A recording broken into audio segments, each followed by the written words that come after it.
What's up guys, Crispy Beats here. Today we're going to make an SP-404 style effects rack in Ableton. Stay tuned.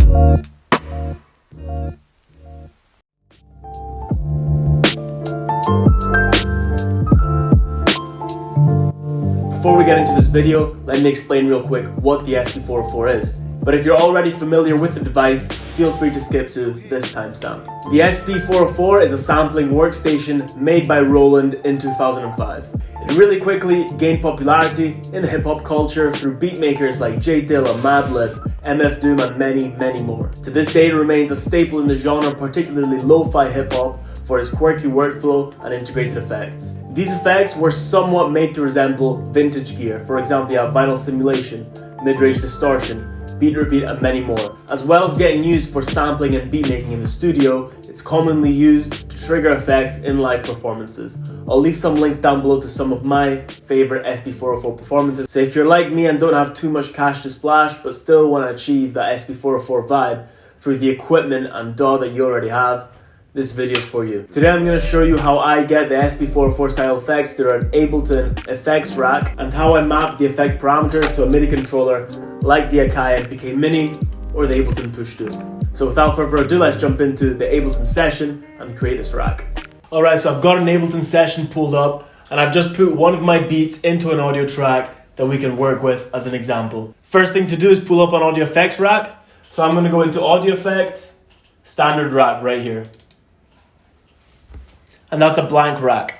So for my effects, I'm going to be adding the low pass, vinyl simulation, a beat repeat, an isolator overdrive. Then I'm going to be adding reverb, delay, tremolo, and a high pass. So let's start off with low pass first, really easy. We can just go into audio effects and take an auto filter right here. Drop that into the audio effects rack. So to map our filter into our MIDI controller, what we want to do is click on this little setting right here so we can set up macro dials. Then we want to go into our MIDI settings option up here in the top right corner.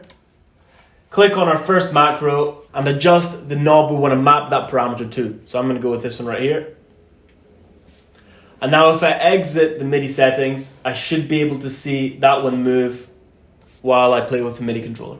Now we want to map the frequency of the filter to that macro. So what we're going to do is right click on the frequency setting here and map to macro 1.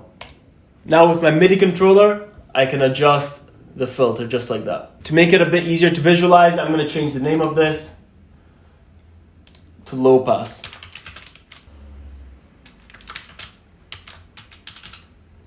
Wanted to dream.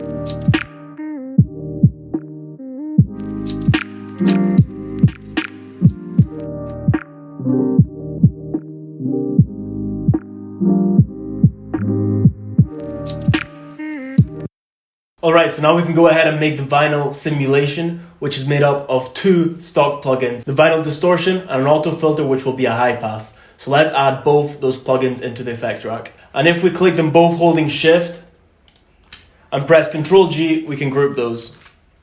And we have a little effects rack within our SP effects rack.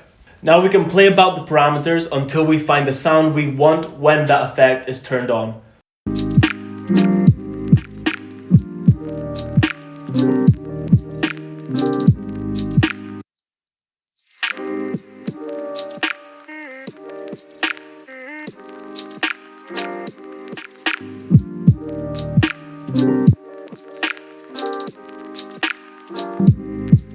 Alright, that's sounding pretty good like that. For this particular effect, I like it when I just turn it off and on without having any controllable parameters. So what I'm going to do is map the on-off of that effects group to macro 2. And through that, you just do exactly the same thing. You right click here on the on-off, map to macro 2, and we'll rename this one Vinyl Sim.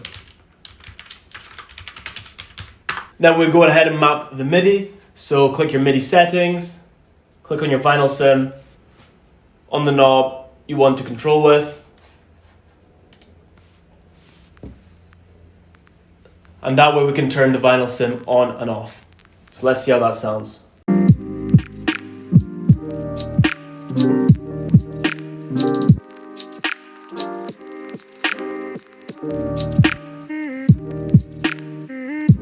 so now we'll go ahead and make the Isolator, which is made up of 2 stock plugins, Overdrive and EQ.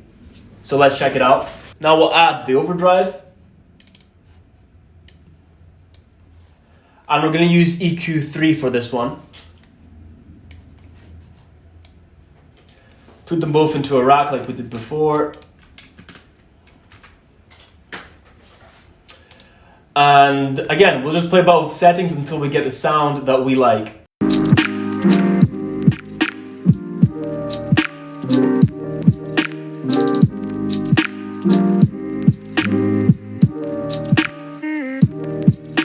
For the EQ, I'm going to take out completely the low and high frequencies and just leave the mid-range.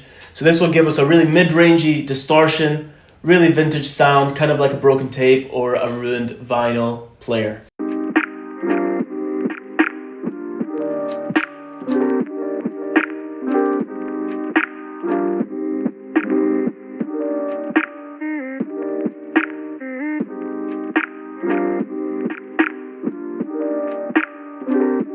So again, I'm going to go ahead and map the on-off to macro 3 and rename it to Isolator.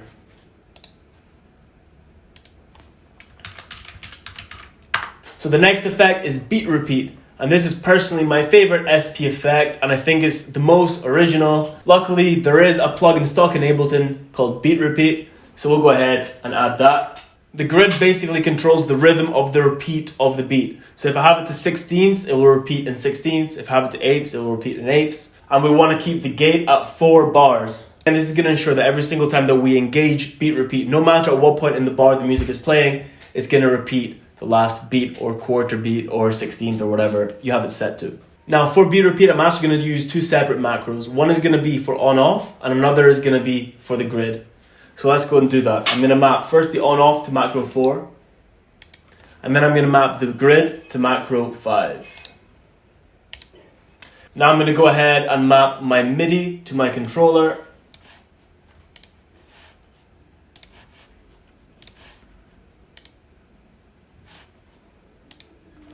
And I'll rename those.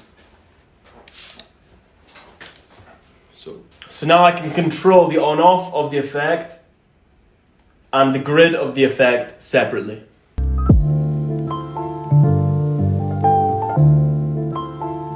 I've got a bit of latency here because I'm running quite a lot of things at once right now on my computer, so I'm not really able to get anything decent to come out of their beat repeat.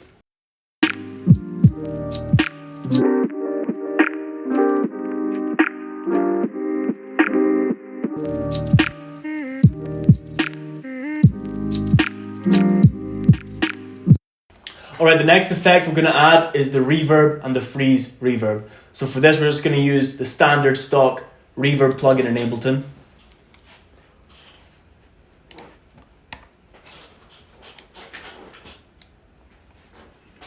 And again, we'll map the on-off to macro 6. And map our MIDI.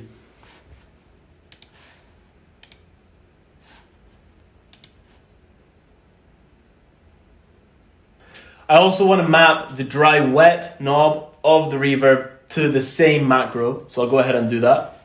Dry wet to device on. We'll just rename this to reverb. And that way I can control the on off of the reverb and the dry wet knob at the same time. Now for the reverb, I actually want the effect to turn on when I'm around 9 o'clock on my MIDI controller. So I'm going to go ahead and adjust that. So I'll go to map, reverb device on. I'm going to change this to around 32.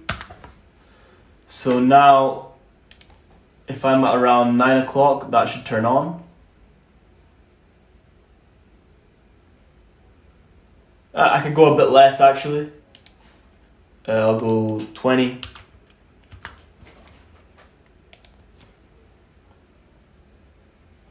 Okay, that's about 10 o'clock.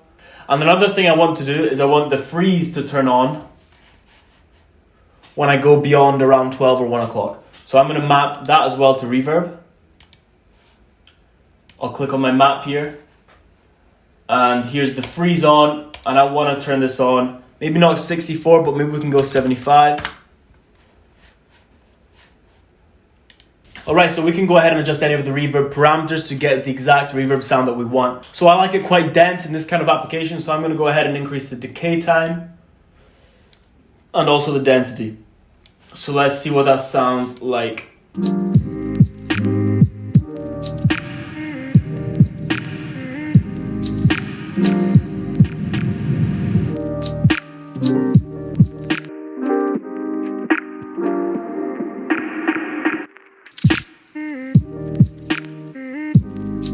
Alright, so the last two effects aren't really very characteristic of the SP-404, but I like to put them in there anyways, and that's delay and tremolo. So let's go ahead and start with delay. Super simple, just take out the delay plugin. The stock Ableton one is absolutely fine. And map the on-off to macro 7. Rename this to delay. Map by MIDI.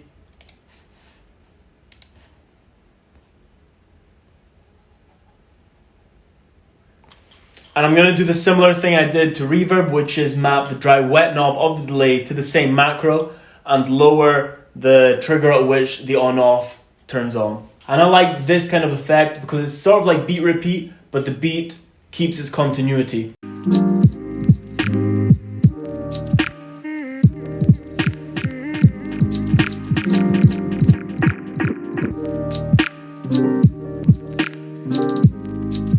And the final effect, tremolo, we can go ahead and take the Ableton stock tremolo, is absolutely fine. Again, map the on-off to macro 8. Rename this tremolo. And adjust my MIDI settings. Perfect. And I'm going to do exactly the same thing I did to the delay.